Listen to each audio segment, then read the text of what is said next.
Yo, man, ain't no love in them streets. How do I know? I've been there, done that. Let's go. Once upon a time, yeah, you were a part of me. Fell in love with everything about you, you were raising me. Till I finally realized that there was no loyalty. As far as I can see, ain't no love in them streets. Ain't no love in them streets. Ain't no love in them streets. Ain't no love in them streets. Ain't no love in them streets. Ain't no love in them streets. Ain't no love in them streets. Ain't no love in them streets. Ain't no love in them streets. I know you heard about them streets. I used to run in them streets. I got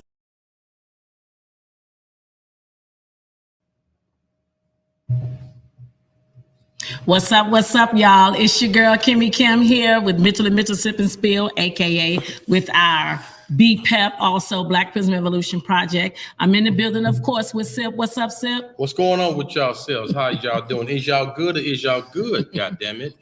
And we are definitely here today. We have a very special guest. For me, I'm finally going to talk to somebody that from childhood. Let's talk to Gerald Gibson from Omac. What's up, Gerald? What's going on, Kimmy Kim? Thanks for having me. You're welcome.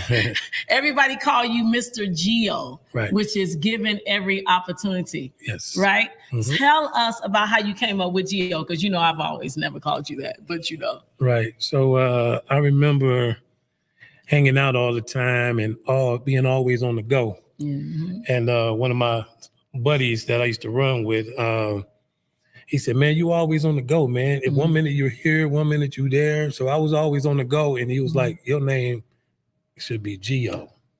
And so it stuck right there. It was my guy, B. Jenkins. He gave me the name Geo. And so I took the first two letters out of my first name, Gerald, and then the O out of the Gibson, and turned it into Geo. Okay. But Geo actually stands for giving every opportunity. So I've adopted that name for the last 30-something years. I probably was around 14, 15 years old when I got that name. That's right. It's been Geo ever since. Okay. So giving every opportunity. So the reason why we brought you on the show, for those who's listening also on our show, the reason why we're talking to Gerald in the first place, which everybody knows as Geo, is Operation Making a Change.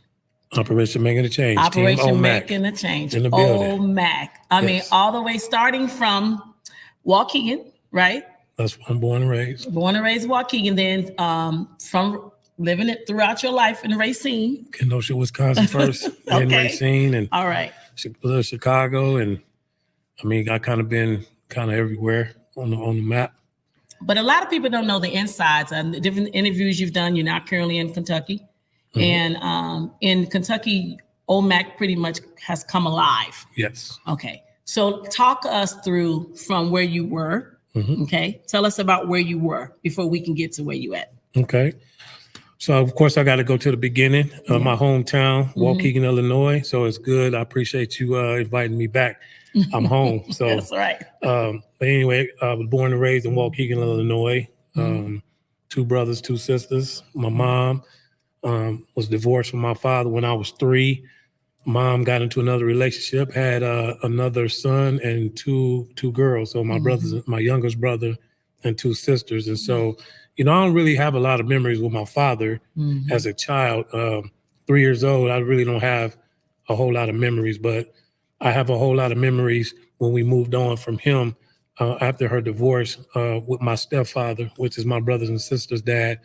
And we moved around a lot in Waukegan. We stayed on the south side. We stayed down there on Utica, but not in the projects, right down the street from the projects. I mean, we stayed on Lenox. We stayed on 10th Street. We stayed on Adams. We stayed on Wadsworth. So we were pretty much moving around a lot. Now, when I got to our next location, I started being exposed to a lot of things in my environment, which was a lot of violence, drugs.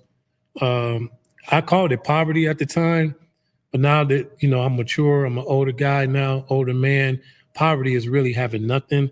So I guess I can say that we were very less fortunate at home. We grew up in that government cheese era.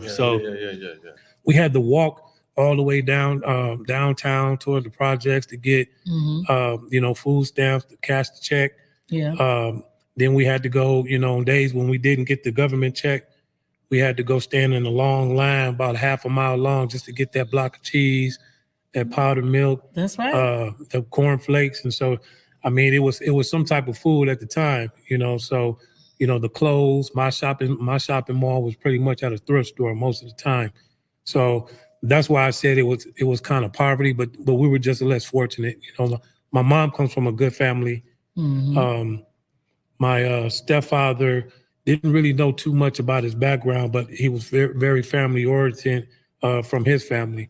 But one thing that I remember the most is, the stepfather wasn't really trying to lead me in the right direction. We never really had conversations about manhood, the importance of education. And like I said, there was a lot of substance abuse, a lot of mental, physically, social abuse and stuff like that towards my mom. My mom is the sweetest thing on earth. I tell you, she comes from a wonderful family. She's the oldest kid from my grandmother's children, and my grandmother rest in peace. But my grandmother, was a very positive person in my life. So my grandmama was like my light.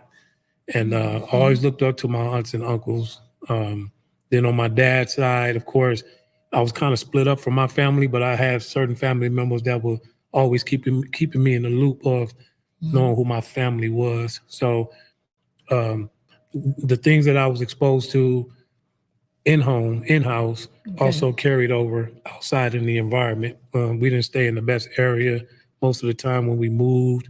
So I was exposed to gang activity, a lot of criminal activity. Did that happen in Waukegan? Yes, I'm still in Waukegan. Okay. So Yeah, you still in Waukegan, that's when you start getting into the gangs. Well, yeah, I was flirting with it. So, we ran together as a whole. It was a lot of old school gangs when I was a kid. I looked up to those guys. It was like brothers to me. So, I was searching for something, as a kid, since the stepdad wasn't giving it to me, I kind of clinged to the older guys on the street. So although sports and stuff kept me being a kid, basketball, baseball, football, the neighborhood games and stuff like that kept me being a kid. But for the most part, I hung with a lot of guys that were kind of like similar to me growing up in their households. Okay. So, we all were less fortunate and really didn't have a whole lot to look forward to. I didn't have no goals and stuff like that. Like, hey, be a football player, a basketball player, a fireman. I didn't have those. My goal as a child during those times was to survive. That was my thing every day. And every day, it was getting rougher and rougher.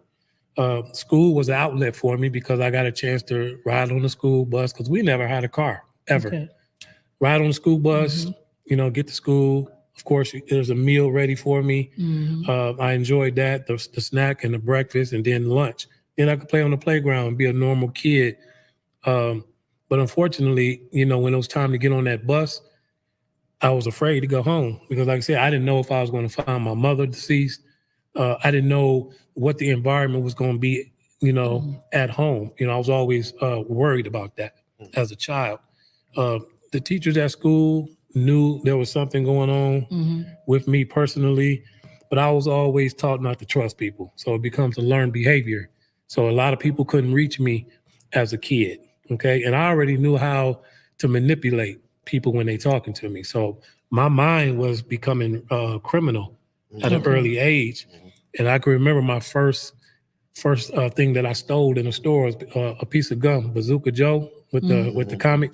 What's that good gum? Yeah, it was it was a penny. The one was a penny, and then the other one was the bigger one was 3 cents, something like that. Okay. But I had looked around twice as I was in that aisle, and when you look around, you being sneaky. So I already knew what I was doing. And of course, the guy's name was Mike. He owned Mike's stores on 10th Street at the time, and my mom used to get credit from him. And so I put that gum in my mouth, and on my way out the door, he stopped me, yelled at me like, "Yeah, you didn't pay for that." But that was my start right there of something that I didn't know that was going to be a vicious cycle of criminal activity and leading me down the path of self-destruction. When I took that gum, I was probably every bit of 4 or 5 years old that I can remember. So you saying at 4 and 5 between years old? 4 and 5 years old. Between 4 and 5 years old. Yes, I took that gum and I remember you that. feel that you had started to be Yes. have a criminal way of thinking. Yes. It all started with stealing a piece of gum. It all started with stealing a piece of gum. Would you say that you really think that at that very young age that a child can even begin to even relate to that? Like I'm stealing. Yeah, yeah, I think so. And these are my opinions, and these are my truths. What I went through, and I'm gonna tell you how I can support what you said. It's because when you're living inside of everything starts at home. The crime scene is at home, is what they say, right? Right. You learn everything. Most of the things you learn is at home. So watching certain things on TV, not being able to have access to money. The stepfather controlled all the food stamps and the money. So we were limited on what we can have. So I'm like, wow, if you had a pack of Now Laters, Lemon Heads, the Alexander the Grapes, stuff like that, you had a bag of candy. So my favorite candy. Yeah, and the Chico sticks. Chico, see that? Chico sticks is fire. Yeah. So if you got on the bus, baked beans. Ooh, I had no baked beans in a minute. So if you got on the school bus and you got a bag of candy, I mean, it's like you in, right? Right. But sometimes it hurt my feelings because I would sit back and watch everybody trading candy. Yeah. You know what I'm saying? You want to ask, but ain't nobody finna give you none because I had to grow up in the era where you had to fight all the time. Right. It was like I was a magnet. Me and my brothers was a magnet. Every time we moved to a different neighborhood, we had to fight different families. Yeah. And then going to Carmen School right there on McAllister. They called it Gladiator School. When I was a kid, man, it was pretty rough to be a little kid going to this school and have to worry about, being bullied or something like that. And you had to stand up for yourself because if you didn't, you became the prey. And so for years, I had to endure that. But like I said, my childhood years, but also between the years of 8 and 9, I was experimenting with drugs already. Okay. Watching marijuana being smoked in my household, being left in the ashtray. Sure, my curiosity got the best of me one day. So me and my oldest brother, we lit it on the stove, ran in the bathroom, and we just kind of, mocked what we saw was happening. And we almost burnt the house down trying to make some waffles. Now, somebody might ask, well, where was your mom at?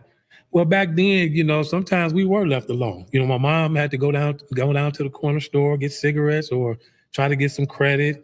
Again, it was at a point. Love you, Diane. Yeah, it was somewhat at a point to where she had to do.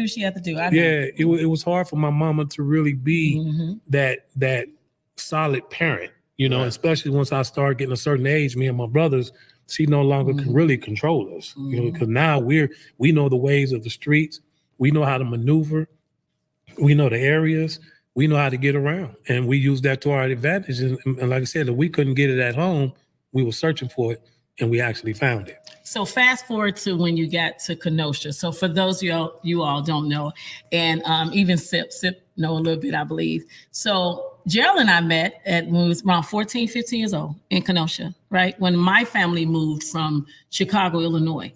And we moved into an apartment that you and your family, Gerald, lived at the bottom of the building, and we moved in at the top.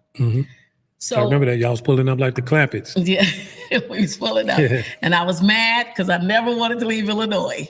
Right. I hated Wisconsin, sorry, but not sorry. And I remember moving there, and you came out to help us move in the house. Yep. And my little sisters like, Leslie and Courtney, who loves you still today, was just, and the whole family, actually, everybody was helping us. So we really are childhood friends. And it was one of those times I remember that your mom was gone and my mom was gone. There was a lot of times they were gone. My mother worked third shift. And I remember my brother kind of looked out for me and Leslie and Courtney, but then he kind of went to the wayside, and then you took over that role.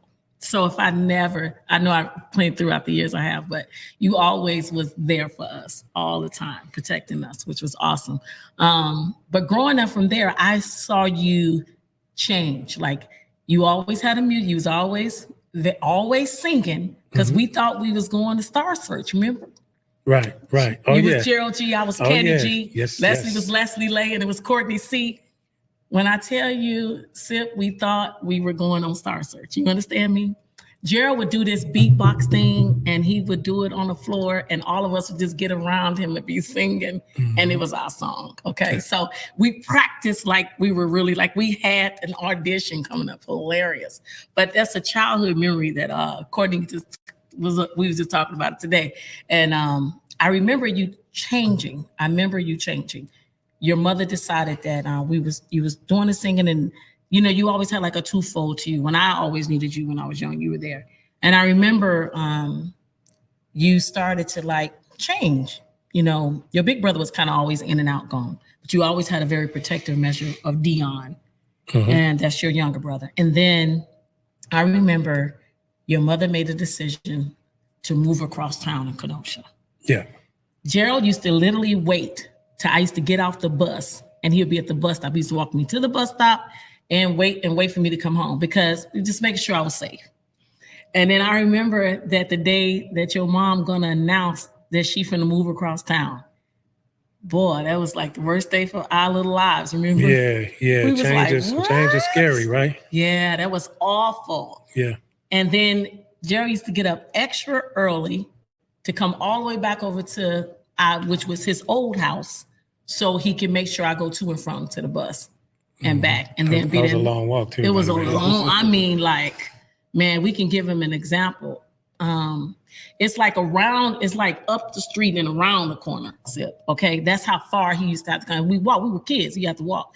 And then I noticed that it was like hit and miss. Some days you couldn't come, some days you couldn't come. And then I didn't see you for a while. And then the next time I literally saw you, and see if you even remember this, you were literally on what we call in Kenosha the north side. You was on the north side, and you looked so different. You didn't have that innocent look no more, like you was of the streets. Yeah. And I remember looking at you, and I was like, "What you doing?" You was like, "I said, this where you live?" And you said, this is where I live. How you doing though? And I was just like, "I'm fine."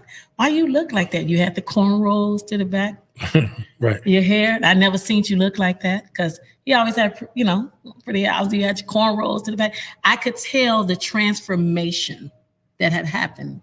So all your exposures and things you had seen. And then what I would call then, this is what I thought back then, and then you could tell me if that's the wrong word, but at that time, you came off as a baller.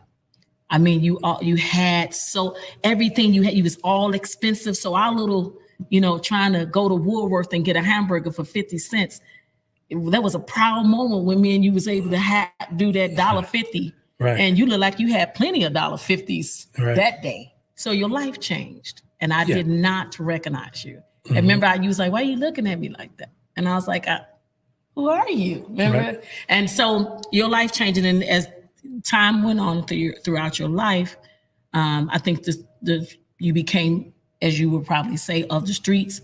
And then things started happening where you start running into problems with the law. So talk to us about that. Well, even before I transitioned to the state of Wisconsin in Kenosha, I had already started encountering running in with the law. Now, when I was a kid, officer friendly wasn't a big deal. Officer friendly can pull up, come out, give you some bubblegum cards, throw the football with you. You didn't get crucified or roasted for that, right? So it wasn't no problem then, because there was community policing anyway. All the elders made sure that you was doing right in the neighborhood. Right. And there was, no matter what I was doing and the trouble I was getting involved with, we still had that line of respect for the elders in the community. And so my first run-ins with the law was, I got caught with a lot of stolen bikes. I was probably like 11, 12 years old, if that, running with a group of people. And then I ended up hanging with gang members at the time. And we were about to go see my brother perform. That's why I got my influence of music. My brother and his homie had a rap group, and everybody gravitated to him. So I kind of followed my oldest brother down this path. Chilla. Yeah. And so we were going to see him perform at the Genesee Theater downtown. Yep. And as we were walking on 10th Street to get some liquor, it was about 6 or 7 of us, some of my top homies back then. And all of a sudden a fight erupted. And so this is one big gang fight, and I'm trying to fight, but I'm young. You know what I'm saying? Like, to be honest with you, in most of the fights I got into, I mean, I didn't really want to fight, but like I said, if you didn't show some type of toughness, you got ate up in the neighborhood. Yeah. And so this car hits me really bad, and I was injured, and I'm crawling, trying to make it down the street. And actually, the police ended up arresting me that day for mob action. And that's where a group of people, gang-related, but they didn't take me to juvenile. I went to juvie one time, and they sat me in this room trying to scare me. But I'm already into the streets at the time. So it didn't affect me in no type of way. I wasn't scared of that. But when they put me in that county jail, I was only probably like 13, 14 years old. They threw me in a jail cell. I was injured for at least about 3 or 4 days, maybe even a week. And my father came and got me. That was the first time that my father ever came and rescued me from something. Really? So that, yeah. Okay. And so once that phase was over, meeting this lady named Holly. You ever seen the movie Freedom Riders? Hilary Swank played in that movie. She did a good job with those kids on the West Coast. I had somebody like that come into my life. You know, like I said, my grandmother was my light. We had a few neighborhood mentors, and we didn't look up to them though. We looked up to them like they were squares. Like, we not finna follow you. Like, you too important. So every now and then we would go, because there was something in it for us. Like, come on, we'll take y'all to the YMCA. We're gonna go swimming. We're going to Camp Jorn. We're going to Camp Aware. We doing that stuff was fun. So I didn't miss out on a whole lot, but we didn't have currency and money to be able to participate in a lot of stuff. So we were left out a lot of stuff. Now, the relationship with the lady named Holly that helped us on the south side of Waukegan, she did a great job for about 2.5 years, but that was cut short because she ended up getting married and moved away. Now, this lady poured a lot into us. You know, my grandmother used to take us to church, so I already knew who God was, but didn't understand what the relationship was at all. So once Holly got married and moved away, it kind of devastated, you know, us kids, because we was looking forward to being picked up, going to the church, shooting ball. We had a safe space. We're not being judged. She already knew what we was about, because by the time Holly found me, I'm breaking in cars, we robbing people, breaking into homes, and we're trying to sell drugs and all that type of, just to try to get $1 to try to make it some way, somehow. And so when I made it to high school, West Campus High. Okay. Now, my mom still had the issues going on at home with the stepfather. Right. That is, even though, you know, years later, I'm getting a little older, people in the streets knowing me for who I am because of my brother and my affiliations with the other ones that were highly respected in the streets. My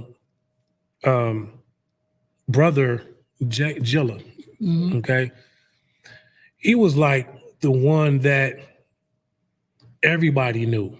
Everybody knew Gilla. Yeah, Gilla was popular. Okay. And so I wasn't looking up to Gilla as a school person. So I didn't follow him like, well, I want to be like him in the school. It was more so he had this street attachment that I wanted to be like, right? Yep. And so when I made it to West Campus High School, I decided that I wanted to do something with my life finally and join the military. Okay. So I enrolled in ROTC. And the sergeant assured me, he said, man, listen, if you make it through, you graduate, you're going to the military. I said, okay, that's exciting. But again, that was cut short because my grandmother got tired of the abuse at home. So she called me home from school. And when I got home, there was a truck there. And she said, go get all y'all stuff, we leaving. And I'm like, well, where are we going? We ended up in a shelter for about a week, maybe 2. So when you say the abuse, I'm sorry, I want to hone in on that for, because we going somewhere with it. But the abuse for who? So my mom was a victim of domestic violence. Okay. You know, we talking mentally, physically, financially, socially. You know, my mom really couldn't do a whole lot. I kind of looked at it like, you know, she was a prisoner or something like that. My grandmother always tried to intervene in that. Right. And of course, you know, us as being her sons, we tried, but what can we do? You know, we're just little kids. So that's what I'm talking about. You know, the substance abuse and stuff like that we saw in the household, you know, having to stay up late, because of noise and all that type of stuff. So we didn't really have a tight structure at home at all. It wasn't healthy. Okay. Put it that way. So the environment was very unhealthy. So how can a kid thrive trying to go to school and be something? It's hard because I'm sleepy and I'm tired, been up all night. I'm still angry. I got all these mixed emotions. I can't really show you who I am. I couldn't be vulnerable. So it was actually like being a man in a boy's body. You know what I'm saying? And so I said, well, Mom, where we going? And she said, well, just sit tight and we'll get there. We ended up in Kenosha after that. So now I'm in Kenosha again, living on 55th. I finally had my own room. You know, I shared the room with my brothers for years. But the positive thing about it is my mom had a little more peace.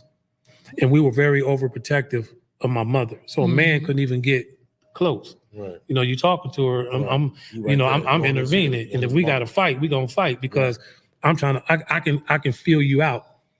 And so the change that started to occur, I changed when I left Illinois. I still had a lot of street stuff in me already. But when I got to Kenosha, I was able to be a little more vulnerable, right? Trying to figure out who I was to a certain extent and to a certain point. But once we moved over to the north side, I started meeting new people.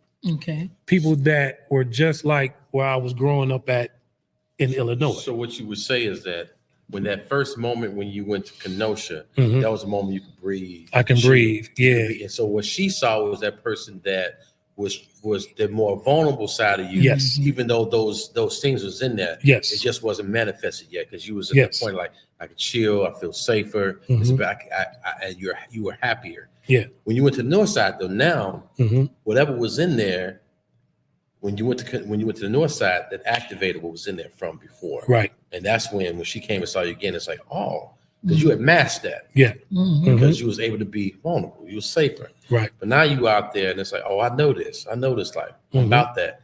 And now you with these guys on the north side, and now that side of you is manifesting. Or manifesting. There was those seeds that was already in there. Yeah. Okay. Yeah. And so running around in Kenosha, I ran with a lot of people from Chicago, Detroit, and of course Kenosha and Racine. And so it wasn't new. It wasn't a new environment. It wasn't nothing new that I haven't saw before. Right. So I just got in where I fitted in. Like I said, the military dream was over with. I'm like, forget all of that. And I started turning to the streets. Now at 16, of course, I start meeting new people, but I end up meeting a young lady from Detroit, and we end up dating each other on the north side of town, meeting her at this Wendy's Oasis. And I ended up becoming a teenage father at the age of 18. We even dropped out of high school together during that time. And so on my 18th birthday, October the 30th, 1989, my child was born. Now, let me remind you, I don't know nothing about really being a father. It's kind of like that same cycle of when I was growing up. And, I had limited education. And the only thing that I can offer is probably trying to get some street money. Right. Okay. So not only that, but I had inherited an addiction to the streets and to the drugs that I was also selling. So at the first beginning stages of that, it wasn't too out of control, but it started spiraling completely out of control eventually. We had a son a year and a half later or so like that. And then maybe 2 years later, we had another child. So I was bringing kids in this world, without a plan, didn't really understand it, but and it didn't even change my life at all. My kids wasn't even enough for me to change at all. And so I was having more run-ins with the law during that time. So now I'm on and off probation, in and out of the county jail, doing this program, doing that program. And man, my life was just crazy at the time. Would your child's mother, would you say she was a part of it? Did she kind of push against it? Would she enable it? I mean, you younger, obviously she wouldn't I wouldn't imagine her have wisdom and say, okay, we need to not do this. But Mhm. what do you think? How did you think that, was she contributing in any way, or kind of like against it, like you were fighting against it? Was she upset about you being in the streets like that because y'all had these children? What was her role with you in that? I think she came up in the same environment. I mean, coming from Detroit, So Michigan. it was all love for her. It was like she was rocking with it. Yeah, she's been exposed to a lot of things in her own life. You know what I'm saying? She had her own demons, her own flaws. And so us probably, coming together, it was familiar. And so we kind of grew together in the same stuff. You know what I'm saying? Codependent in a way. Yeah. One thing, we tried to do was definitely help our children, which, we did the best we could. And so I'm thinking that, I don't think I know, she's come from a lot. She's seen a lot herself. So again, I didn't see in a healthy relationship, I didn't really see that unless I was over my grandmother's house. My grandmother and not my real grandfather, but, we called him Pops. He was always around. Okay. But, we had to sit at the table at home. I never dinner time and all that kind of stuff. On holidays and stuff, because at home we didn't sit at the table. It wasn't no good morning, have a good day. You know what I'm saying? Love you and stuff like that. I knew my mom loved me. So I'm not, talking in the point to where my mom didn't I knew she loved me, but she was too busy trying to maintain what, was happening in her own life inside of that home. She was trying to be the best mother, but unfortunately it was hard for her. So I don't blame her for anything. People ask, well, when people get in these relationships, why do they stay? I didn't understand that until I got older. My mom she'll give you the shirt off her back. She's the sweetest thing on earth. And she was afraid to leave. She couldn't walk away. That's just who she was at the time. And so, like I said, with no guidance, I'm out there. So you out there. And you out there. Then you go, then you get your first, what they say, bid for when you went to jail, and you did 2 years? No, I didn't get, that wasn't the first bid. Again, it started in small portions. It was building up, 90 days here, 6 months there, probation for a year. And so it started to enhance later on in the 90s, like between 94 and 95. I actually had just came back from Kentucky. Me and my kid's mom had broke up. So my people out of Chicago came and got me, and we went to Kentucky and Lexington, Kentucky. I didn't think, that type of lifestyle was in Kentucky, because I'm like, are we there? Or what's going on in there? But when I came, when I left Kentucky, because I realized I was dying there too, because I wasn't doing nothing but selling drugs in the clubs, running with gangsters and stuff like that. So it was the same stuff I was doing in Illinois and Kenosha and Racine. It's the same type of stuff. So I left Kentucky because I said, if I die, at least somebody know me in Wisconsin or in Illinois, wherever I'm going to drop at. So I got to go back to my backyard. But when I came back, I was hanging out on the block, 14 and 50th in Kenosha, and this dude pulls up, and he was trying to get some drugs from me, and we got into an altercation. And so that was almost a terrible situation, because I thought I did some great harm to this person. So I went on the run. All my guys came with me. We went to Kokomo. We, set up shop and did stuff like that. Ended up getting kicked out of Indiana. So when I went back to Kenosha, because I ain't had nowhere to go. I mean, I wasn't saving money. I wasn't, I was blowing money. I didn't think about no lawyers, no nothing. And so a detective pulled up on me in my neighborhood, and he told me, he said, listen, you ever thought about changing your life? And I was like, what do you mean? He said, you seem smarter than the other guys you be running with. There's something about you, but you should think about that. I'm like, but then I'm defiant. To me, being a man is going to get money by any means necessary. If I got to rob, if I got to get drugs, if I got to break into a car, whatever, I thought those things made me a man. So I was being misled all along as a shorty, right? Even though that word choice kicked in, that I understood, because everybody has a choice. But by then, all this stuff is already introduced to me. So to me, it's a new normal. And he told me, he said, well, he knew my name. He said, Gio. He said, if you don't get off the block, off the corners, by the end of the year, you're going to be in prison. And I looked at him. Now, here I am pumping my chest out because I've dodged prison cells. I've been to jail, so I'm like, I ain't worried about that. And so he said, we can bet some money on it. We shook hands and bet. I kid you not, by the end of the year, toward the end of the year, they did a sweep in the neighborhood. So they had indictments out on all the guys that I used to run with in the streets. And it was for, gang-related activity and indictments and stuff like that for narcotic sales, drug sales. And so they arrested everybody they needed, but they were looking for one more person. I already knew who it was because I lived on the block. I went on the run. The furthest I ran was to Atlanta, North Chicago, outside Chicago, back to Kenosha. So I couldn't run. And eventually I ended up getting caught. And I was charged with 3 counts of delivery of crack cocaine. And they put enhancers on each one, like 3 years on each one. So I was facing a total of 30-some years for selling 3 rocks of crack cocaine. I want to delve into that if you don't mind. Let's go. A lot of guys, when we talk about prison, a lot of guys don't seem to understand that.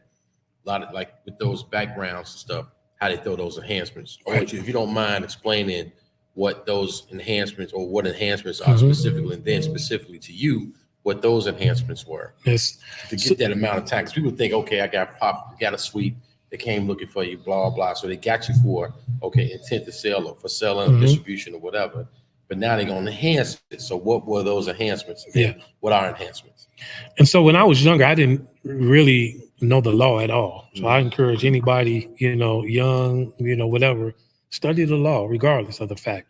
And so somebody came to me and allegedly bought drugs from me on 3 different occasions. Okay. Allegedly. And so for the simple fact that it was 3 different occasions, on each one, I was charged as a habitual. Okay. I understand either. Like, because when I looked at this paperwork and this language was on there, I'm like, what is this? So of course, you got guys that's locked up that know paperwork and they know how to, translate things to you. And they was like, well, look here, little brother, they charging you this, and this, but they put about 9 or 10 more years added because if you continue to repeat the same criminal offenses, they can, in certain states, they have those enhancers. So if it's even if it's gang related, they can put some enhancers on it, right? If it's if you rob somebody, even if you push them, right, it becomes just say if you just stole a pen and somebody try to stop you, you push them, that can be a strong arm robbery. That's an enhancer. They increasing your charges. Okay. Now just because you see that number, I was facing 36 to 38 years, and I, on 3 different occasions, remember them lemon heads when you was a kid? So they said I sold 3 of those and I was facing 38 years. That was when the epidemic was really big. The war on drugs was big back then. And if you get caught with crack, you get more time. If you had powder cocaine, or a slap on the wrist, one of the 2. So they knew what the crack was. In our neighborhoods, right? The other stuff was elsewhere, So when I ended up going to court, I had a public pretender. That's what we call them. Oh, yeah. Public pretender and public defender. I'll go ahead and put it on record. It's public defender. Right. Well, I still, like I said, it's been years, but still, I don't know how they are now because I'm not in the system no more per se. But a public defender is a court-appointed lawyer if you cannot afford one. Right. Okay, so that means you got a chance, but you really don't got a chance because they're going to be working with the state anyway. And their job is just for support and try to get you the best deal possible and basically try to get you to cop out and take a plea bargain. And so in my case, they came with a plea of 20 years. I said, well, if you're going to give me 20, you might as well give me the whole whatever. I mean, this is ridiculous. But I didn't have no fight because I didn't understand the law. And so he came with the evidence that they have because you can request all of your evidence, motion of discovery. What do they have?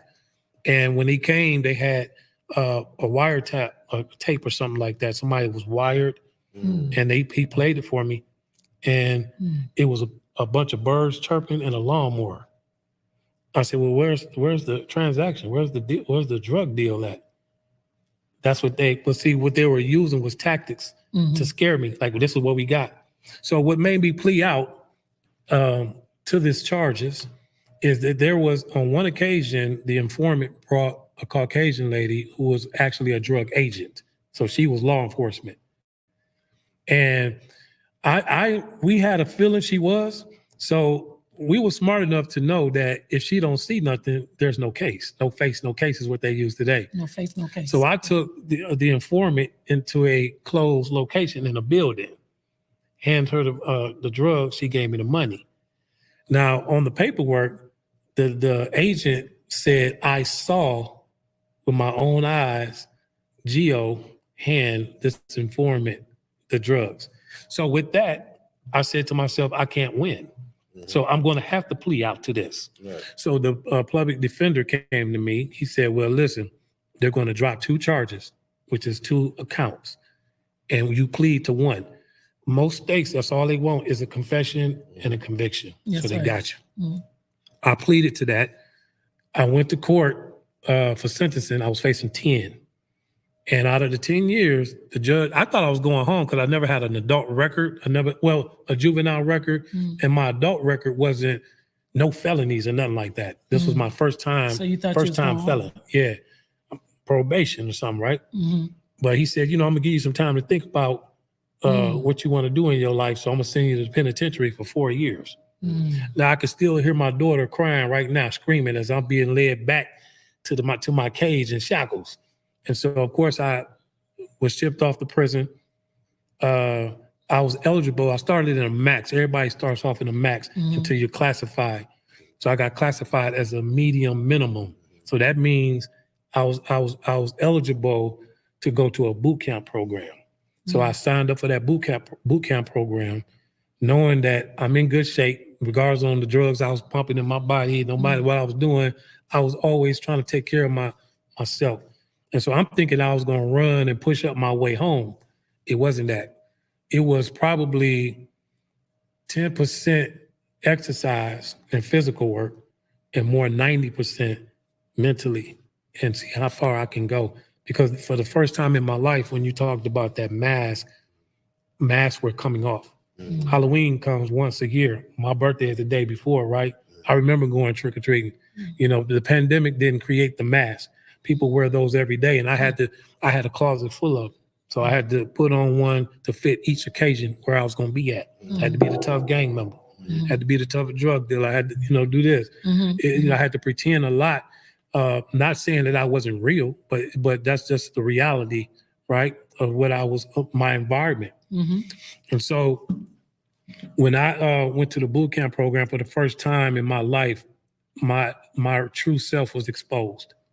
I cried almost every day. And I said, if my homies saw this, man, they would rake me through the fire. But it felt good though, because I was able to get out what was happening at home with my mom, just the conditions we was living in, the abuse with my mother, you know what I'm saying? And to the children in the home and stuff like that. And so it actually felt good to release that. And I became like an inspiration in that institution and motivated 99 other inmates to get through that. So I graduated the program, came home in the summer of '96. And my goal was to do better. I don't think nobody really wants to go back. No. I mean, I got the military experience, right? Because it was yes, sir, yes, ma'am. And it was ran by military people, the toughest of the toughest. Right. It was St. Croix Correctional, CIP, Challenge Incarceration Program. So it taught me a lot. But when I got out, I'm in Racine now. Okay. So I'm living on Washington, and my guys set up shop 2 blocks over in Racine. So of course, keeping it real, I gotta go say what's up to my guys. I mean, these we bled together. We was starving together. We hustled together.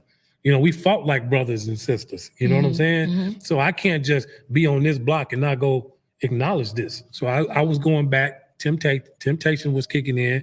I was on high risk parole, and I I never bit for I never, the temptations that I have, I didn't take into it. You know what I'm saying? I said to myself, you on parole, I don't want to go back to prison.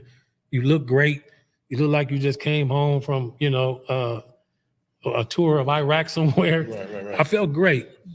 And it was that one time of somebody calling me out on my stuff, like, man, you ain't that dude no more. So now I've said to myself, I got a lot to prove. So I went back on that same path, jumped in that same vicious cycle, got back on the drugs, got back on using. I mean, when I tell you I went on the run and I was rearrested for violation of parole, of course they gave me alternatives. Alternatives were good, but I knew I wasn't really serious about no alternative. I'll tell you what you wanted to hear in order to get out of jail. Right. I'll do the program, but it wasn't for real. Right. I knew how to manipulate the system. And so they got tired of me doing that. They ended up sending me back to prison. I did my first time, I did 14 months, if that. And I did 2.5 years in prison. I think I was in KCC too, in Kenosha. Also, I did that. So I had a work release. But then I came home and then, me and my brothers, we started a rap group called Brother to Brother, trying to make it out the hood, like, a lot of rappers did in the streets. But that was short-lived too, is because number one, I didn't have no business mind for that. Okay. I didn't know how to really tap into that. We was good at what we did. Right. We wrote about how we lived. We wrote about what we saw. We had good content at the time, but I didn't have no business mind to jump in the music business. So again, that came crashing down. I ended up back in prison. This time I'm in prison for 3 years. Now, let me remind you, I got 4 years. Every time you get, if you get out on parole, if you come back, they can take what you did in the streets and tack it onto your discharge date. So it's like almost you starting over. So this becomes a revolving door. That's why they call it a revolving door. Right. You constantly going through this door. So I turned 4 years into almost 8 or 9 years of incarceration, not including being in prison without being in prison, right? So I probably did over 30 some years, really. And so the third time sitting in prison, because you asked me about Omac. Yep. When did Omac happen? Yes, and this is it right here. The third time I'm sitting in prison. I was actually married at the time, that didn't work out at all. But I was sitting there and I started thinking about my life. It was 1999, December 31st. And they said the world was going to go crazy. Y2K. Yeah. Now imagine being in a cage and being told that. You can't go see your family. If something happened, you can't go help them. Can't do nothing. And like I said, somebody could question, well, why weren't you thinking about that before? Right. I wasn't ready. I don't care what you put in front of me. I just wasn't ready. And so I'm sitting there and I felt God tap me on the shoulder. Now, I ain't find God in a prison cell. Remember, as a kid, I already was introduced. You knew who he was. Right. And so, but I just felt like my life started flashing before me. What did you actually do so far to make it into heaven? Right? Nothing. And so deadbeat father, drug dealer, drug user, this and this, all that. I'm not, the only positive thing I had at the time was I still had my life. I was still breathing. A lot of my homies was killed. A lot of them were in prison doing a lot of time. I mean, it's just, and I start measuring that. Like, why am I, 2 years here, 3 years here, a year here? I'm surviving these, near-death experiences and stuff like that. I mean, it was a time where I wanted to commit suicide. Okay, and when I had that bottle of pills in my hand, guess what? I knew right then and there was no more solutions for me. I was ready to check out. I took those pills. Went to the realized what I've done.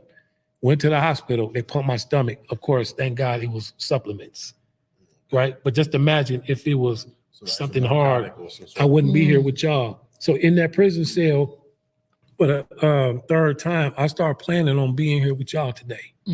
And I said, I threw my hands up and surrender came to me. Like, you got to stop fighting. You got to surrender.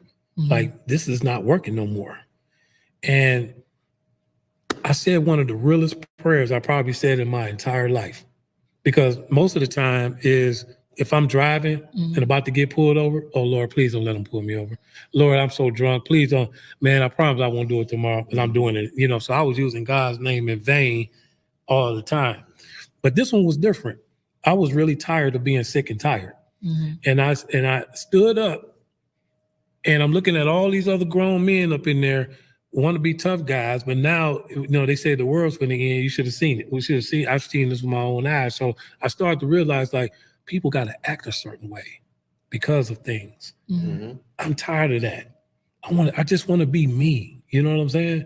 And so I said, I'm not ready to go home, because every time I got out of prison, what was waiting for me was a bag of drugs, some clothes, some food, and a bottle of liquor, right? And a female, probably, you know? So what is that? You know, a lot of people sitting in jail, not everybody, but, you know, you sit there at them tables and you telling war stories. All it is reservation to walk out of there and jump right back on the same thing. And I said, you know what? That's where I'm going wrong at. So this is not throwing nothing at nobody else. This is my self-awareness and my observation now. And so I said, if I walked out of prison right now, I'm not ready, but when these 3 years over, what would I do? I said, all I know is how to sell drugs, which wasn't true, because that's all I wanted to know. You know what I'm saying? Remember, people were putting stuff in front of me. I just rejected it like, it didn't appeal to me. You know what I'm saying? It wasn't real to me. And so the Omac program came right then and there. I said, I got to become my own doctor without a degree. I got to operate on me. I was always infatuated with wars and stuff like that, like Operation Desert Storm and all that type of stuff. And so as I'm sitting there, I said, you know what? Maybe I can help somebody, you know what I'm saying, not make the same mistakes that I made. Maybe I can be a light for somebody else. You know what I'm saying? And I never in my life thought I could, but I just said, what if? And so operation, when you operate on yourself and start removing the things that are hindering you from growing, you make change, right? So, and it's an ongoing thing. So I said, operation, making a change. I said, And I started playing with that, wrote it down, wrote all the negatives about me, and then wrote all the positives, okay? So if I was selling drugs, stop selling drugs, get a job, right? My telephone number, communicating with people, get a new number. Okay. Smoking, even the smallest thing is smoking a cigarette, because it reminds me of the smoke going in my lungs. I need to stop smoking cigarettes. So, and then I had to start saying to myself, I got to find new relationships, right? With employment, environment, you know what I'm saying? People that don't look like me. Because remember, I was so in this bubble, you know what I'm saying, in this box trapped for a long time, that I didn't even think I can coexist with a whole nother world. We call it what? The responsible society or whatever. I didn't ever think I could be responsible. And so I walked out of prison. But before I left prison, they sent me to Fox Lake. I'm sitting in Fox Lake and I go up for parole. I have 1 year left. I went into that parole hearing, and they were ready to let me out. They said, oh, yeah, we finna let you out in 30 days. I said, no, you're not. And they was like, why not? I said, because this stops today. I said, when I walk out of here, you ain't gonna never see me no more. I'm cool. I got everything I need. I'm finna walk this out, because this cycle is about to be broken. And they looked at me like, sir, and anybody threatening you to say this? Are you up under any type of, I was like, no, I'm just tired. So you basically told the parole board that you wanted to stay in until your time was completely I had a whole year left, and I discharged in 2003, free. Now, I wasn't still free mentally, because I still have some growing up to do. But when I walked out, I spent the next 3 years from 03 to 06 on a roller coaster ride, like at Great America, not too far from here. But what I had was a willing mind, though. I still had, when I made a mistake, it hurt me. You know what I'm saying? The conscience started kicking in, like I had a conscience, you know, because when I was, not only was I hurting myself, but I was hurting my family. You know what I'm saying? I was hurting the community. I didn't know the dynamics of my actions was actually destroying generations. So I said to myself, man, okay, I got to do something. Because I had to come back to the same trenches, the same household, the same environment, around the same stuff. Okay. And that can be challenging. A lot of people say, well, you can thrive in some people can, but it's still likely that some people do. It's not a great number. And so it was in 2007, 6 and 7, I was on my way back to jail for child support.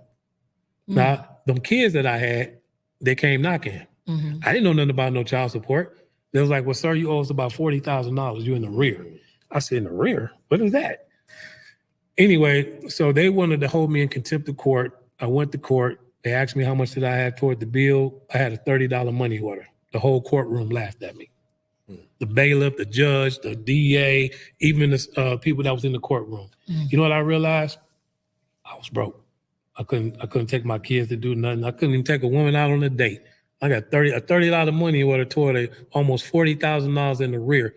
And so she looked at me, Judge Wagler Malloy, okay? And she said, lock him up. The sheriff came, put the cuffs on me. I stood up. I took one step. She said, wait a minute.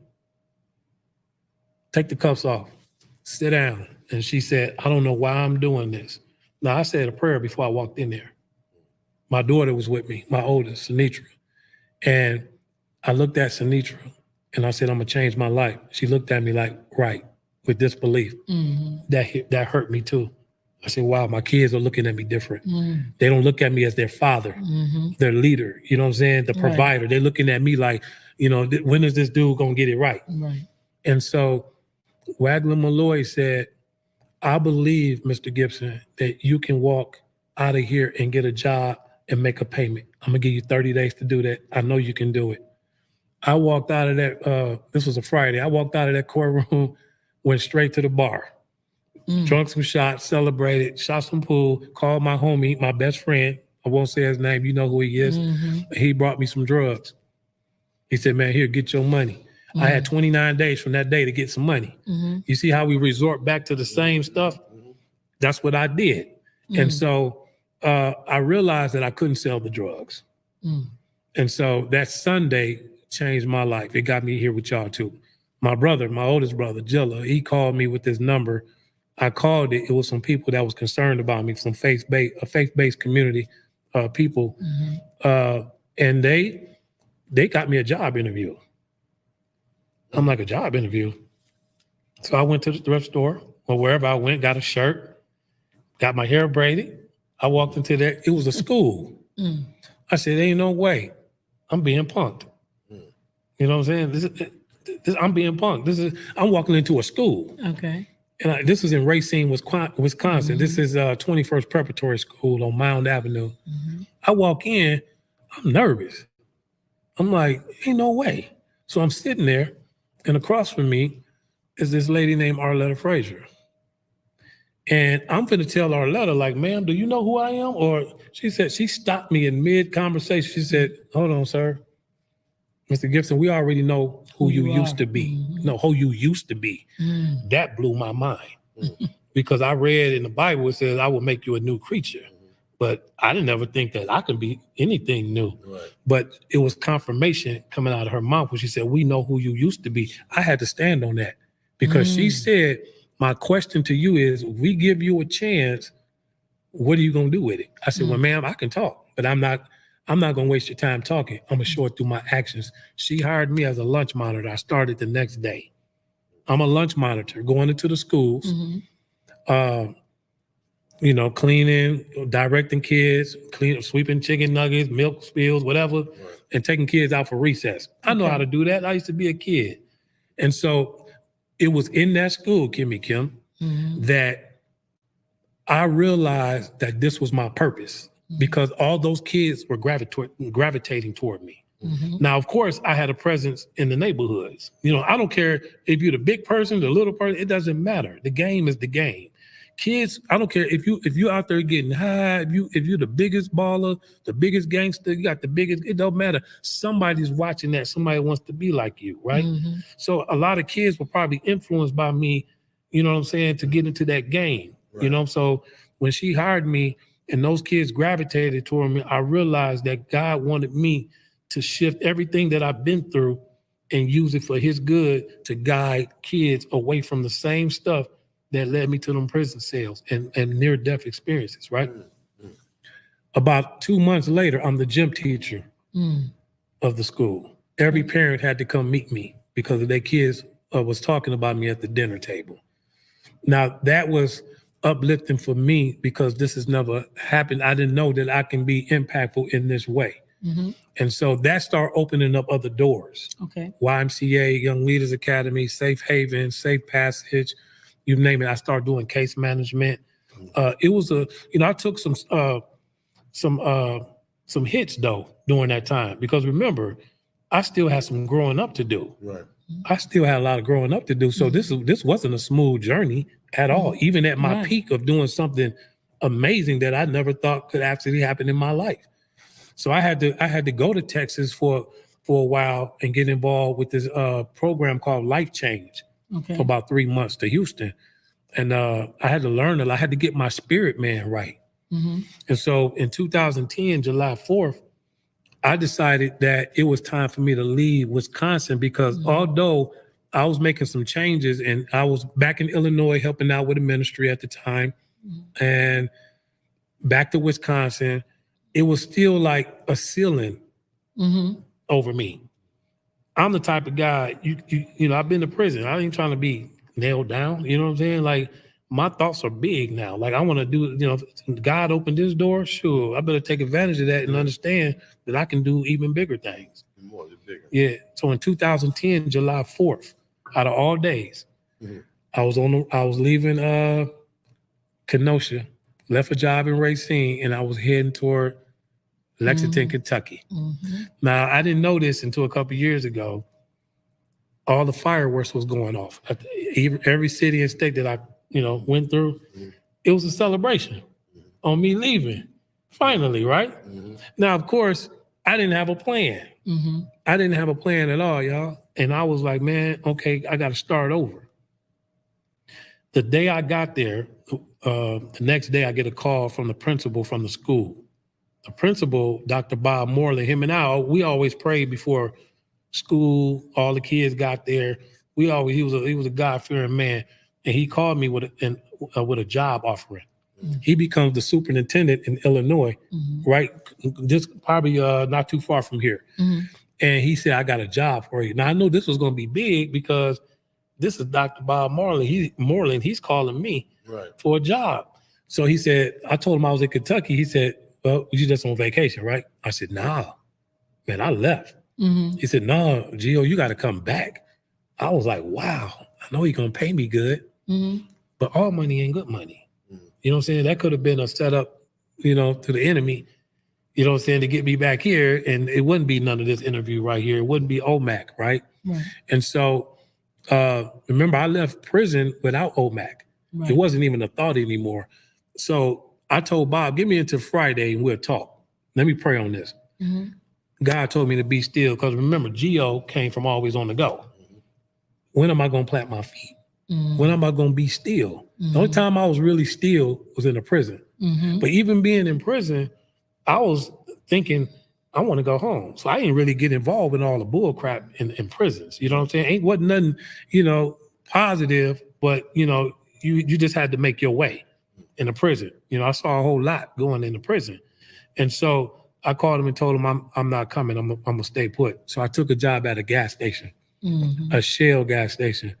And as I'm in there, I'm like, what am I doing in a gas station? I just came from being a gym teacher. You know what I'm saying? But God had to humble me.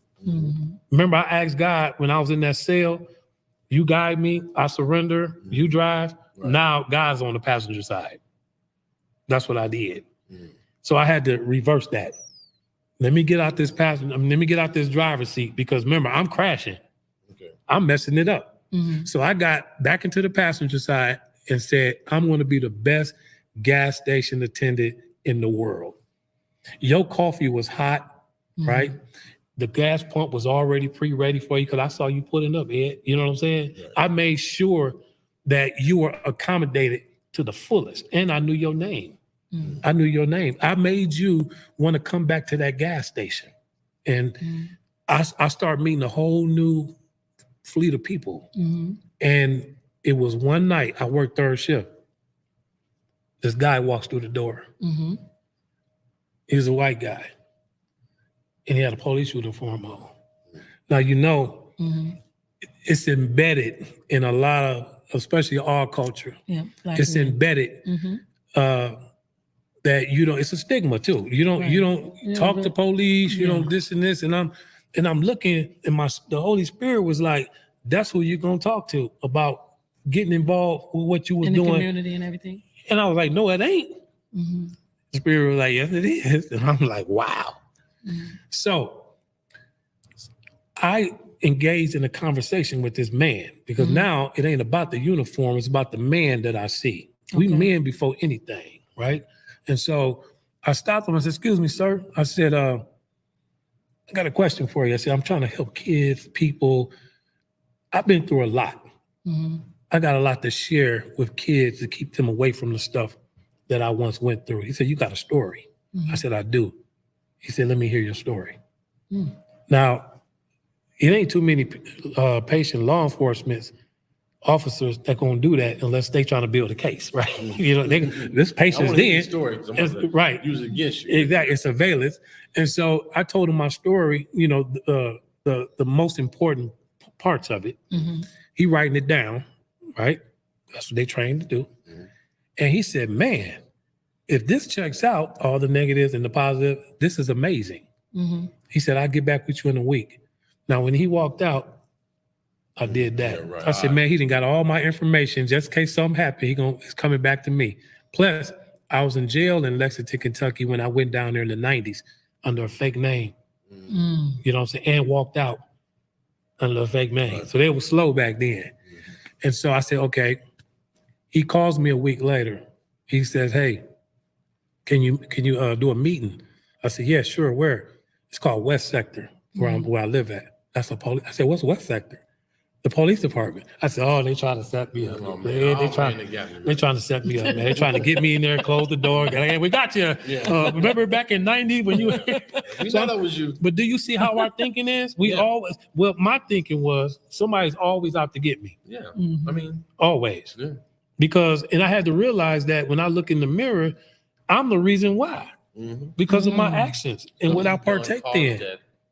Yeah. And so he I said, sure. I said, Gio, stop thinking like that, man. You've arrived. Why are you, doing that? Stop thinking like that.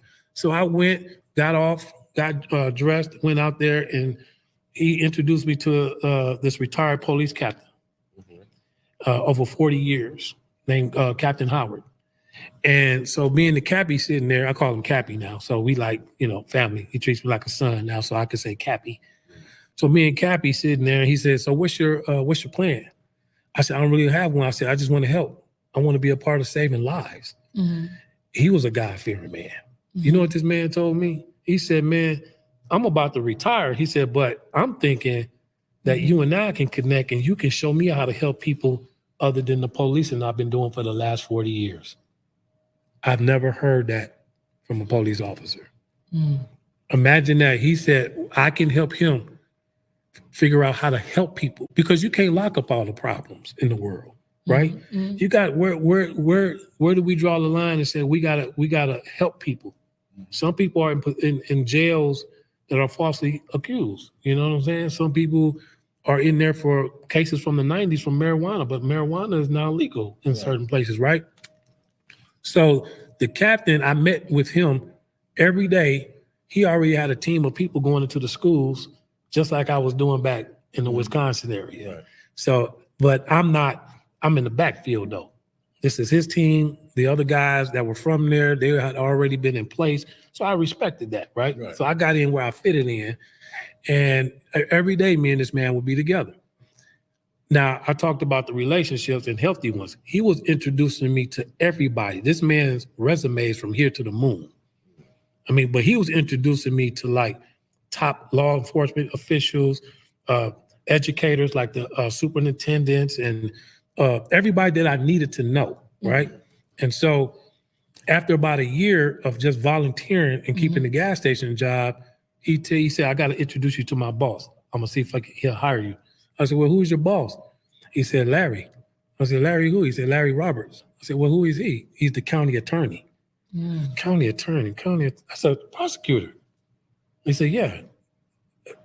There's no way a prosecutor going to hire G.O. Gibson. So we get to the office. Larry hard nosed too. You can just see it all over him, hard. He looked at my folder. He already had my stuff in front of him. He was like, no. I walked out. Me and the captain pat me on the shoulder. He's like, hey, man, don't even trip. I said, I ain't tripping. Because now the captain has helped build my confidence up even more just by him trusting me, him watching me doing what I'm doing, you know, with a front row seat and vouching that I am a different man now, right? And so when you ask me the question, who am I? A lot of people don't know the new Geo. You know, people think because you still got that same name or whatever, you still involved with the same stuff. No, it's not that. I'm still that down-to-earth man for sure, but I'm a new man though. And so I ended up getting a phone call from a school. It was Cherie Presley from Dixie Elementary in Lexington. And she said, I got these boys that I'm having problems with. Can you come over and, you know, work some magic with them? So I get over there. For the whole school year, we work with these boys. And I tell you, it's a newspaper article about it. I send it to you. Those lives were changed that year. These kids start doing better. I won a Golden Apple Award. She nominated for me an award, right? It's a big award you win. For teachers. Yeah. I got this award. Now, I don't do this for awards, but I'm like, okay, this is a big deal. So I dress up. I go get the award. The superintendent, pictures, and the mayor's here, the sheriff, everybody's in there, the chief of police. I'm like, wow. Guess who else was in the crowd? Larry Roberts. Taking pictures and said, come back to my office. Okay. So I get to his office, me and the captain sitting there again, and I understood where he was at. Right. I mean, this man has to dissect everything. He's a county attorney. Yeah. And so he was thinking about the worst case scenarios if he hired me. Right. And so the captain stepped in. The captain said, I've been with this man for a long time. I'm a good judge of character. I'm vouching for his. I put my reputation on it. I never had nobody do that. You know what I'm saying? Especially on some legal stuff anyway. Right. You know what I'm saying? But this man vouched for me. He said, I'm saying that anything, I know for a fact this dude is the real deal. And so Larry looked at me and he looked at him. He said, it's on you then. And he hired me. He gave me 99 hours a month and took Omac up under their agency. Omac started with 5 kids, 6 kids, 1 school. It ended up being almost 15 schools, almost 500 some kids. So once that started rolling, I said, Cappy, I want to go into the jails. He said, what do you mean? I said, the people behind the walls, there's more GOs. And we got to go make sure that they understand that they can come out. Their life might not turn out like mine, but there are a lot of good people that are locked up. They just had a situation. Right. They had some issues. Rehabilitation is real. And if I can do it and walk it, I know somebody else can. I believe in that wholeheartedly. And so he said, okay. Now he knew all the key players. So he set up a meeting with the major, with the director, which a really good guy. So we sitting at the table and he said, what's your plan? I said, well, here's my curriculum right here. Because Omac has a curriculum. I slid it to him. And they was like, okay, so how many days a week? Once a week, 12 weeks, men and women. So I started going into the jails and it's a part of the reentry program, even to this day right now. Pandemic messed it up a little bit, but I'm back in there now. Okay. And so I get to work with men and women. I get to be the reality model. Is that for that particular state or county or city? Yes, but I traveled also to different counties to implement a 12-week session. So there was some places would contract me depending on what I'm doing. You know what I'm saying? But yeah, it's this one where I live at is Fayette County in Lexington, Kentucky. The program is based in there. Gotcha. But if somebody called me, it can be anywhere else.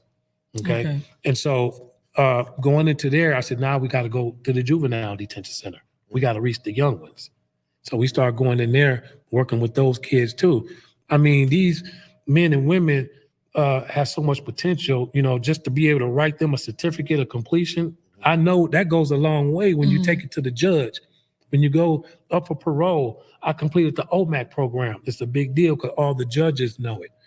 So I also said that Omac needs to do more. So I got involved with a bill that they passed that mandates that they come up with alternatives for incarceration for our kids. I was probably the first one to do that. I jumped right on it. Omac now is a after-school program that will help kids stay out of the system, or we get them out of the system. So it serves as a prevention and an intervention because you don't have to be on probation to sign up, right? So that's still functioning right now as we speak. And it feels good because, like I said, remember, I was once on the other side.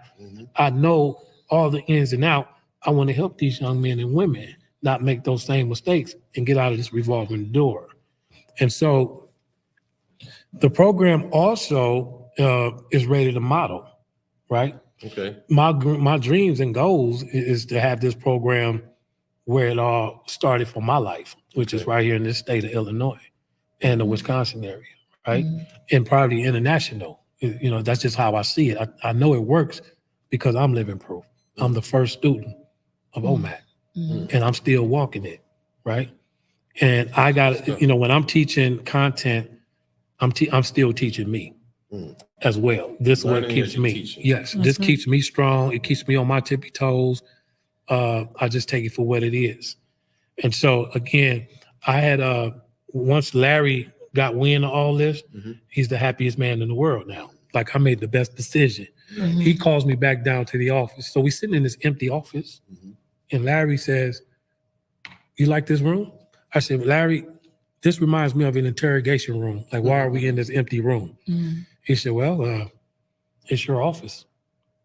I said, "What?" He said, "Yeah."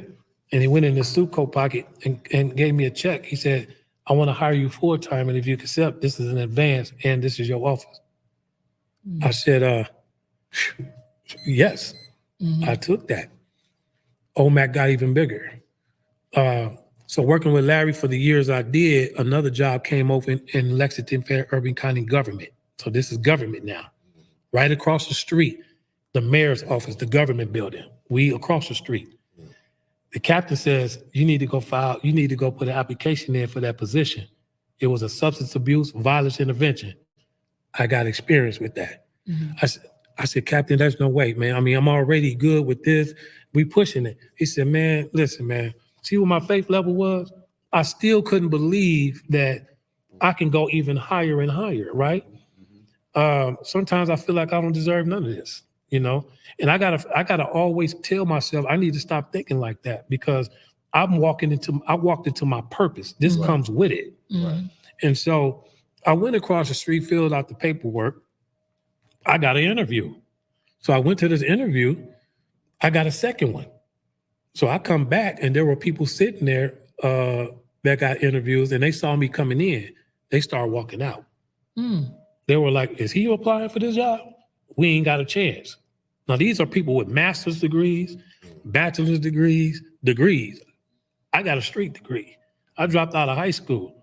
I went to Parkside University for the student loan money. Still owe that to this day, right? And so I was like, wow. So I guess I came highly recommended because of Larry.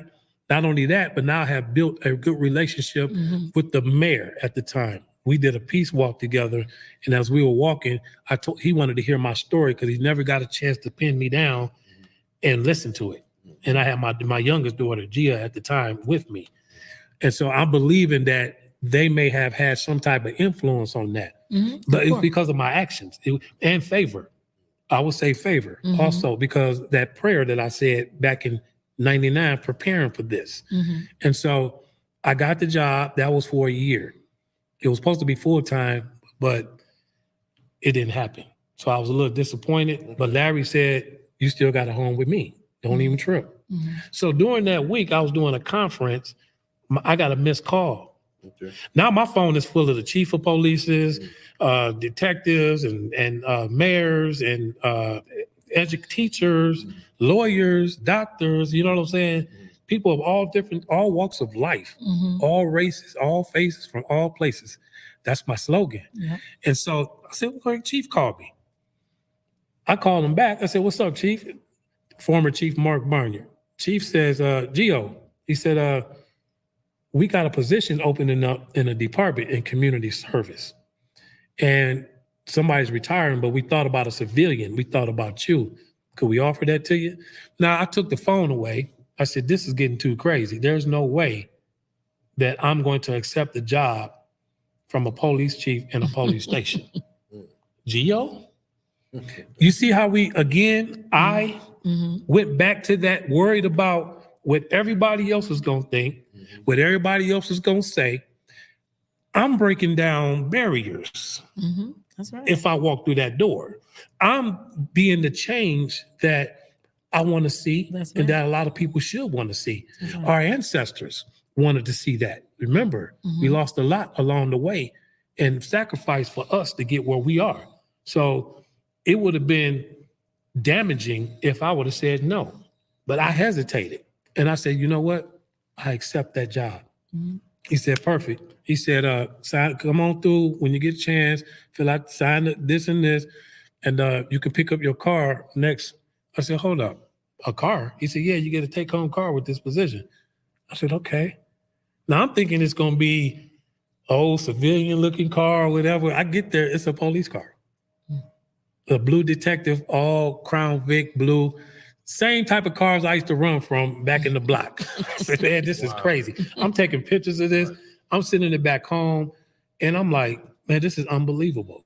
And I'm calling back home to my guys and my people. And I'm like, man, you ain't gonna believe this, man. And again, it's not about the material stuff. Right. But this is operation making a change. This has to apply to me too. That's powerful. It's time to make changes. And I took that position to make change so that other little kids can look up to me and say, you know what? I don't have to be a street dude. I don't have to be this and this and this and this on what society say I'm going to be. The goal was to get out the street anyway when I was out there and to become something. The stuff that I was following, the goal was to become something. So I think I'm accomplishing that right now.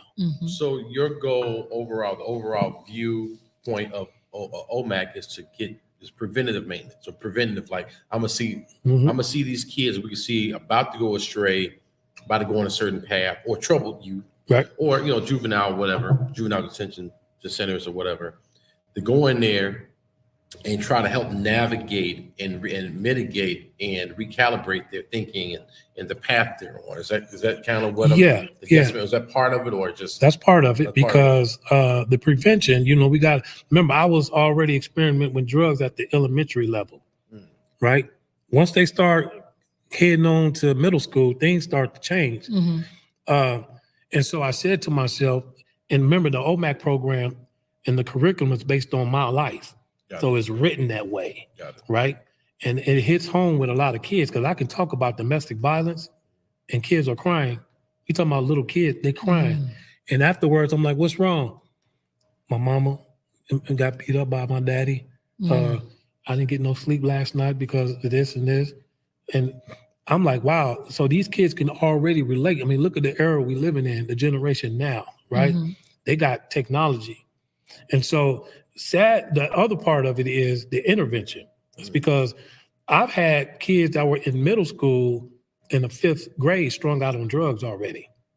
And I ain't talking just cocaine, heroin. You know what I'm saying? So it's like these kids, we can't keep pretending like these kids are not getting a hold of this stuff at such a young age.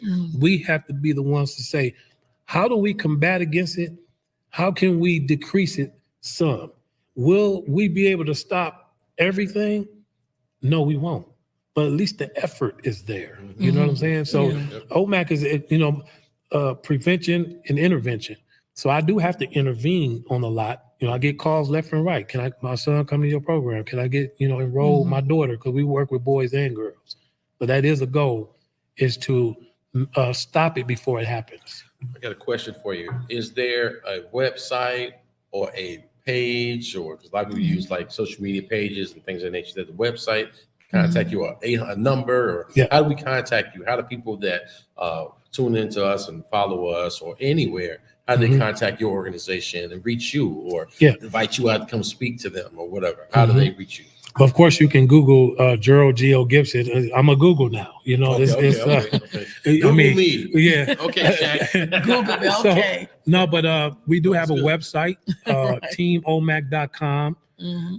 We have social media. We got Facebook, Operation Making a Change. We also got Instagram, Omac Team, or you can find me at Mr. Omac 99. So there's I'm on LinkedIn. I mean, I'm easy to find. Yeah, I'm easy to find. Definitely. Okay.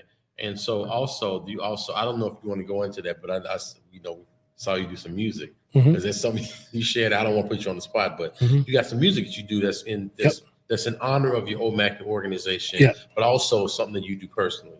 Right, Omac? Yeah, I love music. I grew up on it. My mom was a singer. You know, my brother's dad was a bass player. They all had a band, and you know, I was just always around music. How they find your music? How they find your Apple Music on YouTube? Yeah, we saw some on YouTube. I want to be able to share. Right now, I just got a YouTube page, and it's my name, Giving Every Opportunity.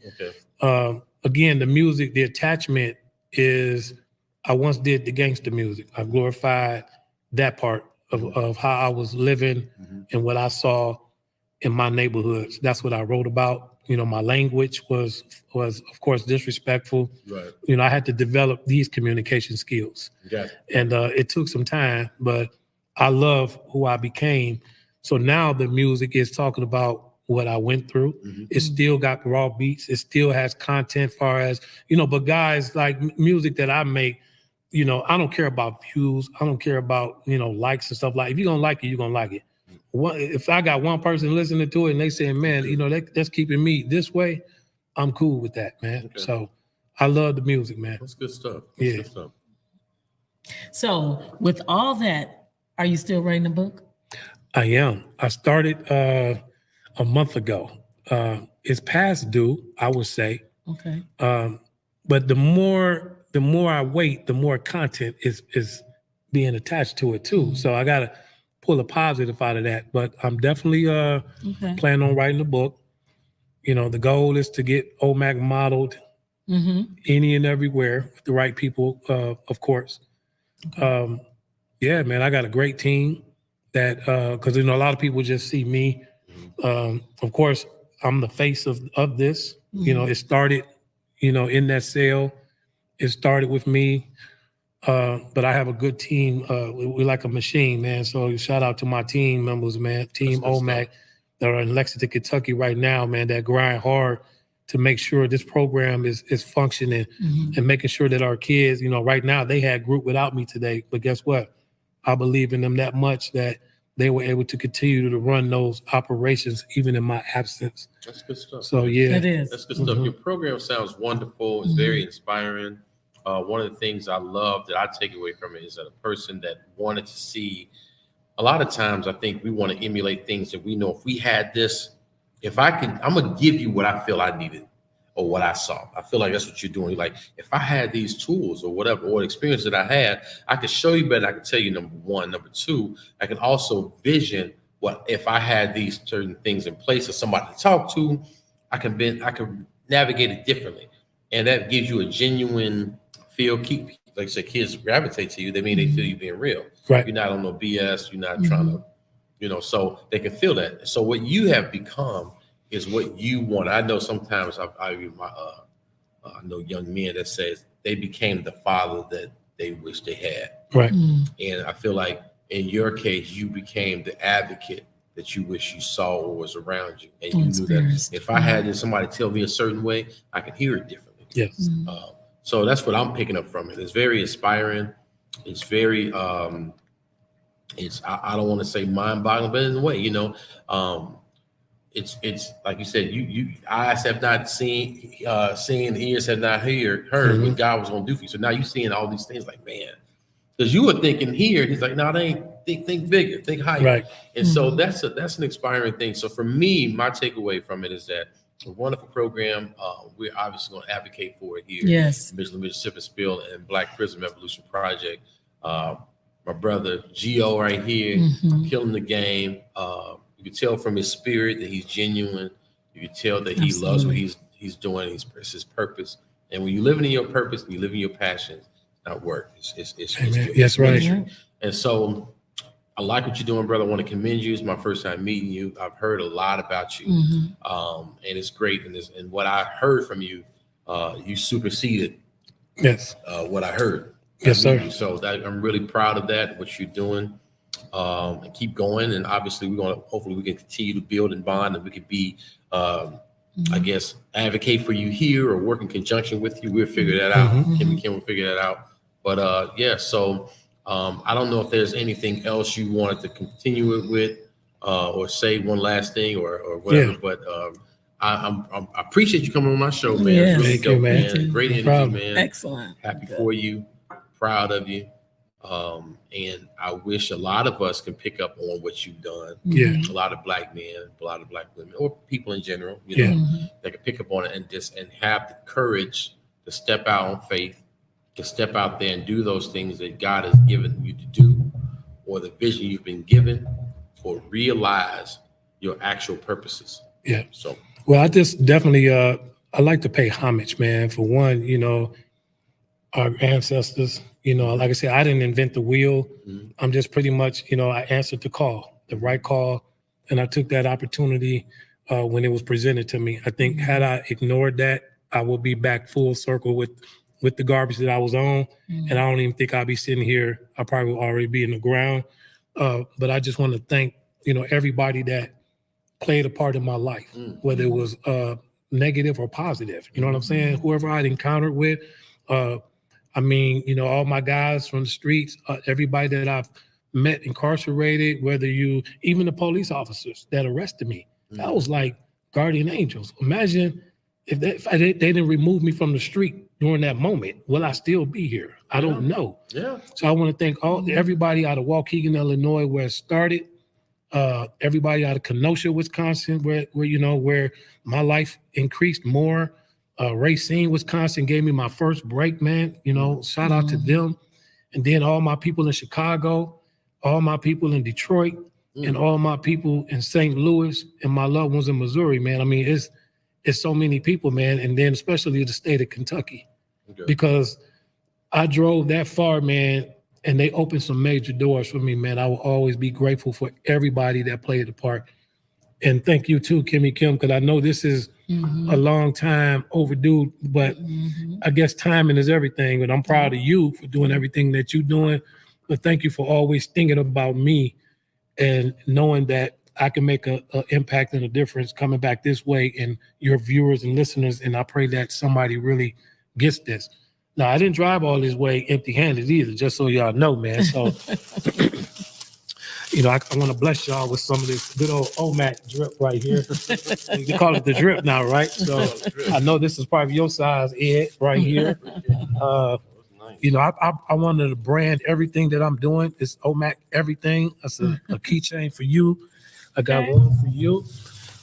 I'll be sending you one of these when I get your size, but these, okay, we got hoodies. Okay. As you can see, remember in the prison cell, it was on a raggedy piece of paper. Right. Now it's a household name where I'm at. Okay. Also, I got a shirt for you too. I got another one. That's my new logo. That's the newest one right here. This one got the heartbeats on it. That's the official one right here. Okay. And this one's for you. I got you one too, a shirt. So when you want to just relax and unwind. This is nice. And then I got some bracelets right here. These are like my business cards. So you got teamomac.com. So if anybody, you won't forget about it. You also got one in the shirt. I do. Oh. So this is unique right here because I'm doing a project with the University of Kentucky because I teach at University of Kentucky too. So I do classes there with a lot of students. I got volunteers like crazy. But if you notice, this is with my iChampion team right here. We focusing on health and wellness, but I told you I wanted to brand everything. So that has the Omac logo on it. So that's some good old hand sanitizers. And some lip balm. That's right. Oh, you caught that. See, nobody else. Some lip balm, y'all. So On a the touch of side. Kentucky right there for y'all. Mitchell, we appreciate these And then I got some pamphlets right here just to kind of show y'all on the progress of what the program, how far it's come. You know what I'm saying? So this is more so looking at, this comes from a prison cell to a reality, right? So if you're listening to this and you're watching this, I mean, put your ideas, put it down, write it down. I mean, and just pursue it. Don't be afraid. Exactly. Don't be afraid to be you. That's what I would say to people. Don't be afraid to be you, man. Stop letting the person in front of you, beside you, behind you, hold you back. We already know what we're up against in this world. You got to use that to your advantage. But you also, if you spend 90% focusing on a problem, you ain't going to solve nothing. We focus more on solutions, you can move ahead. That's right. So that's what I try to focus on with my team. We sit there and we try to come up with the solutions. We already know what this world is. So that's what we doing. Well, for everyone that is watching us in the state of Wisconsin, that knows Gio, and I think this is a true blessing. I have to say this little part. It was a time that I was upset with you. And you remember, because I felt that you had Kentucky, and that, I know y'all love him. However, because I felt his root was Illinois and Wisconsin. So for you to come back, this is very dear to my heart. Thank you. I've been wanting you to come home. It's my home. It's my backyard. And be here for people. So I'm glad that you did, and I'm glad that you did it with us here at Mitchell&Mitchell Sippersville. Also, Ed and I started Black Prism Evolution Project. I'm just gonna take my time just for a second. I wanna actually pull it up so people can see it. Hold on a second. All right. Now, you can ask anybody in Kentucky. I brag about, all I talk about is home. They'll tell you. So I ain't forgot about where I came from. So, Black Prism Evolution Project. Hope they can hear me good. So Black Prism Evolution Project, y'all will be seeing this, but as you can see, I wanted you to see this, Gerald. This is, and you can turn it around so you can see it. But pretty much everything you've basically have stated and said is similar to what you're doing, Operation Making a Change. Ed and I came up. Ed is the founder of Black Prism Evolution Project. As you may have learned different things regarding him, he also, this came to him, and I'll let him say that part, at a time that he was going through a transition in his life. So recalibrating from the root to the fruit is what we would like to continue to implement also within youth and adults. So with what you're doing, Operation Making a Change, Black Prism Evolution Project, February, Black People month coming up for us in February. I would love to be able for us to continue to connect. I think we will be able to be a wonderful, wonderful team. I think it just needs to continue to, keep growing. It might have different names. I think a lot of people have a lot of different things. You said, looking at what you want to be, and don't let it stop because you're incarcerated. Don't let it stop because you experienced something bad growing up. A lot of us, I also had a rough childhood growing up, and things changed for me in my life. I did not let that be my story. And a lot of things happened to me, as you would know, Gerald, growing up too, even as an adult. But I wanted to put out there for them to see your story and to be able to implement things that people are going through currently right now. All these nonprofits, especially for us Black people, we truly need to come together and be able to uplift one another. Sisters need to be, we are so much stronger together than we are apart. So with everything and anything you're doing, we're going to support you. We do ask for you to support us as well. And we're going to continue to, encourage everybody that what has happened to you don't have to continue to be for the rest of your life. And especially for guys that, I'm a true advocate for guys that have experienced incarceration and just Black men breathing while Black. This police thing, this child support thing, this baby daddy, baby mama things, it's just things at a young age. And I have to say, as long as the years I've known you, I did not know that at such a very young age, how exposed you really was. From 4 to 5. And that is a lot of children. That tells me what that resonated with me is that there's a lot of children right now is probably going through that. that they don't have the words to be able to speak. They don't have nobody to be able to say that. So with that said, I think this what helps me say, I want to continue to do what we do. Amen. So thank you for coming on our show. So much. We appreciate it. We Amen. appreciate it. Amen. So make sure y'all find his Team Omac, right? TeamOmac.com. As he said, you can Google him. He said Google him. Google. I'm a Google now. Yeah, you can Google him under Geo. Yeah, Yeah, brother. yeah. Again, I appreciate you. I'm very proud of you and what you're doing. Yes. So strong and so powerful, man. Thank you. We're proud, even though I'm just meeting you. Yes, I'm sir. proud of you from afar. I'm proud of you from here right now, and I'm happy that you're able to come in and spend some time with us Yeah. and enlighten us, enlighten our people, and we'll keep pressing pushing it out there and supporting our people and keep building. That's right. That's right, man. I think I get a lot from my granny, man. My grandmother, man, she rest in peace, man. Grandma Jean and my mom, man. She, some of the strongest women that I know, that I, in my life, prayed for me. My brother's grandma Augusta, they all prayed for us, man. So I had prayer warriors.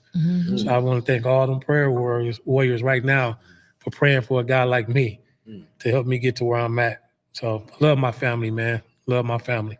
That's what's That's up. good stuff, guys. That's good. So you guys, Mitchell&Mitchell Sip and Spill here along with Bpep and Omac, which is now we're joining forces, hopefully, Yes. and building together and helping and actually taking on his program and supporting the program he's doing and learning from him. Follow us, like and subscribe, follow him on all his platforms. He always has his music. Go ahead and listen to that, get inspired by that. It's also something he's passionate about. Listen, we like you, we love you, we want more of you. And I always know it's been real and it's been fun, but every time we do our show, Every time. every time we connect with y'all, every time we get to build with wonderful people such as Geo and others, it's always, don't ever get it twisted. I don't care what you're going through, how you're feeling, what somebody told you. It's always real, Mickey, Ficky fun. We love you guys. Follow us, rock with us, Yes. and love on us because we love you back. Peace, Talk to you y'all. soon.